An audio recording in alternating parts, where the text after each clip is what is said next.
नमस्कार दोस्तों, आप देख रहे हैं सेल्फ मेड ट्यूटोरियल। एक बार फिर से मैं लेकर आई हूँ MCQ of Mughal period part 7। यानी कि मुग़ल पीरियड के एमसीक्यू का जो सीरीज चल रहा है उसका ये पार्ट 7 है। 6 तक पार्ट 1 2 3 4 6 तक वीडियो अपलोड हो चुका है और ये जो सीरीज है विशेष रूप से उन स्टूडेंट्स के लिए है जो एलएनएमयू के विद्यार्थी हैं। इसके अलावा भी जो अदर कंपटीशन की तैयारी करते हैं 11 12 के जो बच्चे हैं या पार्ट 1 पार्ट 2 के हैं वो भी देख सकते हैं, ऐसा नहीं है। लेकिन उनको ज़्यादा फोकस किया गया है ताकि उनका एग्जाम एलएनएमयू का एग्ज़ाम जो है सब्सिडरी पेपर का वो ऑब्जेक्टिव होने वाला है। तो ऑब्जेक्टिव जिनका हिस्ट्री सब्सिडी पेपर जो है ऑब्जेक्टिव होने वाला है तो उनके लिए बहुत ही इम्पॉर्टेंट है। इसीलिए आप वो वीडियो ज़रूर देखें। यदि आप वीडियो देख रहे हैं, आपके जो भी हितैषी हैं, मित्रगण हैं, उनसे ये वीडियो शेयर ज़रूर करें। तो चलिए आगे बढ़ते हैं। मुग़ल पीरियड के पार्ट 7 जो है उसके क्वेश्चन जो है उसको लेकर मैं आगे बढ़ती हूँ। जैसे देखते हैं MCQ of Mughal period part 7, ये वेरी इंपॉर्टेंट है। क्वेश्चन नंबर 1, अकबर का सबसे अंतिम विजय अभियान कौन सा था? अकबर का सबसे अंतिम विजय अभियान था असरगढ़ का विजय। कब था? 1601 ईस्वी में। 1601 ईस्वी में असरगढ़ का विजय था। और सबसे पहले विजय था मालवा का विजय 1561 ईस्वी में। ओके, तो आप ध्यान रखिएगा। क्वेश्चन नंबर 2, अकबर के नवरत्न में से एक बीरबल किस अभियान के समय मारे गए? ओके, यूसुफजाइयों के विद्रोह को दबाते समय। जब पश्चिमोत्तर सीमा पर यूसुफजाइयों के विद्रोह को दबाने के क्रम में बीरबल की हत्या हो गई। क्वेश्चन नंबर 3, अकबर ने दास प्रथा की समाप्ति कब की? अकबर ने दास प्रथा की समाप्ति 1562 ईस्वी में की। यानी कि जब अकबर पेटीकोट शासन से मुक्त हो गया।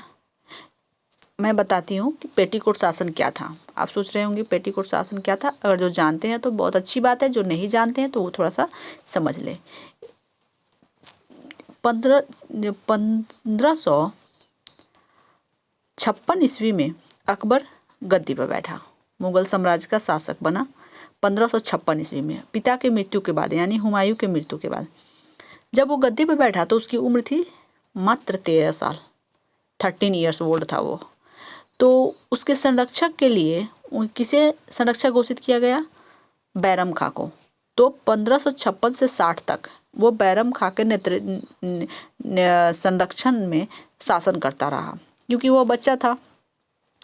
लेकिन 1560 में जब बैरम खां की मृत्यु हो गई तो 1560 से 62 तक वह अपनी माँ हमीदा बानो बेगम, महामंगा और गुलबदन बेगम, ये कुछ महिलाएं थी, उनके संरक्षण में शासन करता रहा, उनके देख रेख में। तो उस तरह से 1560 से 1562 ईस्वी का जो उसका शासन पीरियड था तो उसको कहा जाता है पेटीकोट शासन। 1562 ईस्वी के बाद वो पेटीकोट शासन को समाप्त किया और वह एक स्वतंत्र शासक की तरह बिहेव करने लगा और उस तरह से वो शासन करने लगा। तो 1562 ईस्वी से एक स्वतंत्र शासक की तरह शासन करने लगा। तो उसी समय उन्होंने दास प्रथा को समाप्त किया।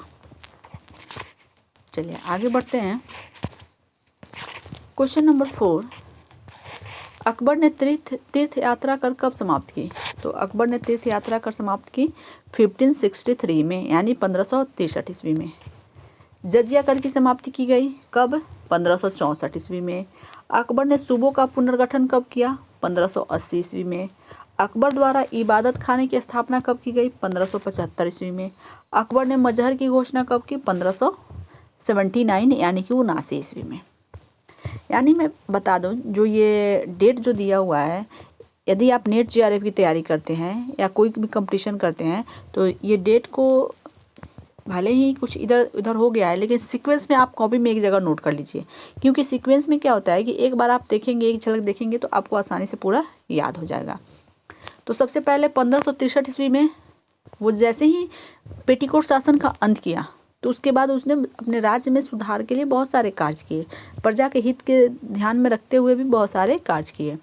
जैसे सबसे पहले दास प्रथा 65 ईस्वी में, 63 ईस्वी में तीर्थ यात्रा कर समाप्त कर दिया, 1564 ईस्वी में जजिया कर समाप्त कर दिया। जजिया कर एक प्रकार का धार्मिक कर था जो गैर मुस्लिमों से लिया जाता था।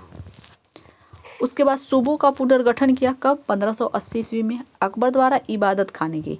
इबादत खाने कहा जाता है कि जहाँ सभी धर्मों के लोग इकट्ठे होते थे और वहाँ पे अलग अलग धर्मों के लोग अपने अपने धर्मों को शस्त्रार्थ द्वारा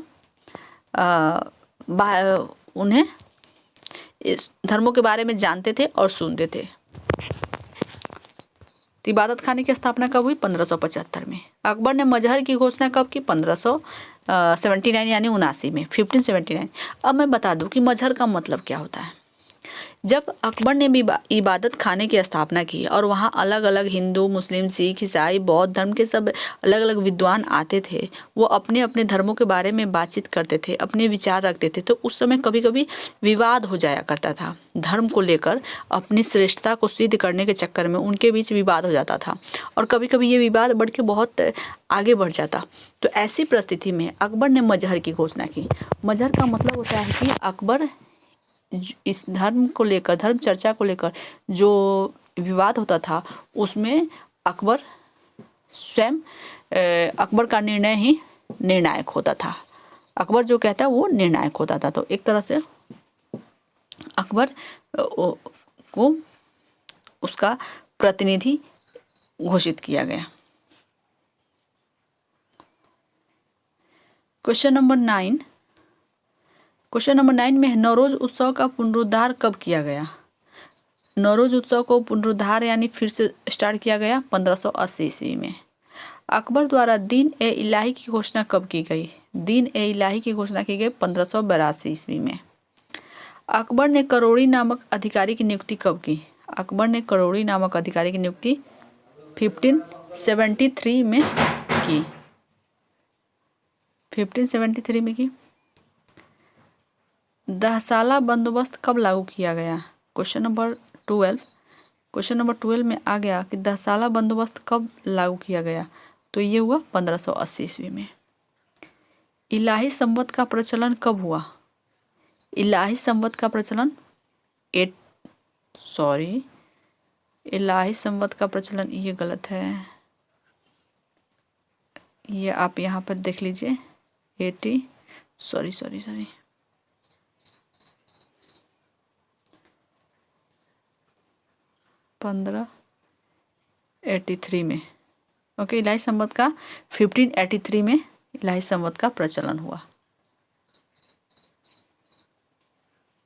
आप सुधार कर लीजिएगा।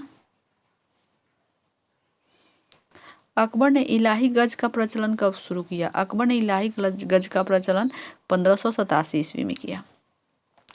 किस इतिहासकार ने अकबर को इस्लाम का शत्रु कहा है? बदायूनी ने अकबर को इस्लाम का शत्रु कहा है। अकबर ने किसे कवि राय या कवि राजा की उपाधि दी? बीरबल को। जहांगीर के निर्देश पर किसने अबुल फजल की हत्या कर दी? ओके, जहांगीर के निर्देश पर अबुल फजल की हत्या वीर सिंह बुंदेला ने की। वीर सिंह बुंदेला यानी कि जब अबुल फजल अकबर के कहने पर उन्हें मनाने के लिए आगरे के जा रहे थे तो रास्ते में वीर सिंह बुंदेला ने उनकी हत्या कर दी। किसके कहने पर? जहांगीर के कहने पर। क्वेश्चन नंबर 18, अकबर ने किसे कंठाभरण वाणी विलास की उपाधि दी थी? तानसेन को। तानसेन प्रसिद्ध संगीतज्ञ थे और उनके संगीत से, उनके गायन से खुश होकर अकबर ने उन्हें कंठाभरण वाणी विलास की उपाधि दी थी। क्वेश्चन नंबर 19, मुगल वंश के संदर्भ में पिता के रहते बादशाह पद प्राप्त करने का प्रथम प्रयास करने वाला शहजादा था। यानी कि मुगल वंश का, ऐसे तो आप जानते होंगे कि मुगल वंश में गद्दी के लिए हमेशा उत्तराधिकार प्राप्त करने के लिए उत्तराधिकारियों के बीच युद्ध होता रहता था। उत्तराधिकारियों के बीच तो होता ही रहता था। बहुत सारे मुगल उत्तराधिकारियों ने अपने पिता का विरोध किया पिता की हत्या भी करवाई, ऐसे बहुत सारे देखने को मिलता है। लेकिन इसकी शुरुआत कब हुई थी, किस शासक ने, किस शहजादा ने अपने पिता का विरोध किया था सबसे पहले, तो वो था जहांगीर। क्वेश्चन नंबर 20, शासक बनने के बाद 12 अध्यादेश जारी करने वाला मुगल बादशाह कौन था, तो जहांगीर था। जहांगीर जो देखने में उसका व्यवहार जो था कभी भी स्थिर नहीं रहा, हमेशा वो अपने पिता का विरोधी, एक मन मर्जी करने वाला शहजादा रहा। लेकिन गद्दी पर प्राप्त करने के बाद वो बहुत ही एक नैतिकता भरा, या ये कहे कि एक सुधरा हुआ शासक जो कह सकते हैं, इस तरह का शासक था। क्योंकि सबसे पहले उसने 12 अध्यादेश जारी किए। 12 अध्यादेश में बहुत सारे ऐसे निषेध कार्य थे जिनको करने से निषेध किया।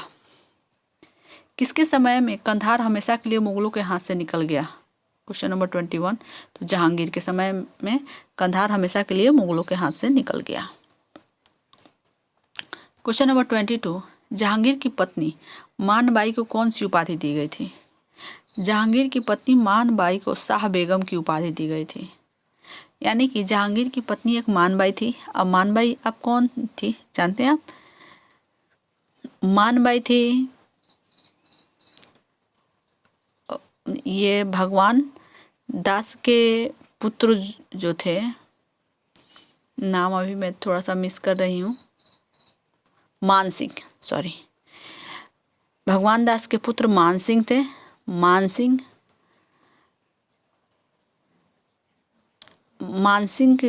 का ही भाई था, सॉरी, मानसिंह की ही बहन थी मानाबाई, जिसकी शादी जहांगीर से हुई थी, जिसे जहांगीर ने शाह बेगम की उपाधि दी थी। क्वेश्चन नंबर 23, जहांगीर की पत्नी जगत गोसाई को कौन सी उपाधि दी गई थी।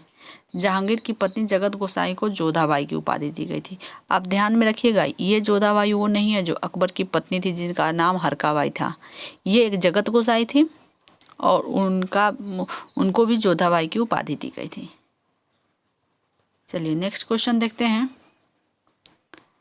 क्वेश्चन नंबर 24, जहांगीर की पत्नी मेहरुनिसा को कौन सी उपाधि दी गई थी। जहांगीर की पत्नी मेहरुनिसा को उपाधि दी गई थी नूरमहल, नूरजहां, बादशाह बेगम। मेवाड़ से युद्ध तथा चित्तौड़ की संधि किसके शासनकाल की महत्वपूर्ण उपलब्धि है। जहांगीर। जहांगीर के शासनकाल में मेवाड़ से युद्ध भी हुआ और चित्तौड़ के साथ संधि भी की गई थी। ओके, तो इस तरह से आप देखें, आप देख रहे थे मुगल काल से रिलेटेड MCQ, जिसमें आपको आज विशेष रूप से देखने को मिला जहांगीर की 3 पत्नियों के बारे में जानकारी मिली। जहांगीर की 3 पत्नियां कौन कौन सी थी और उसे कौन कौन सी उपाधि दी गई थी।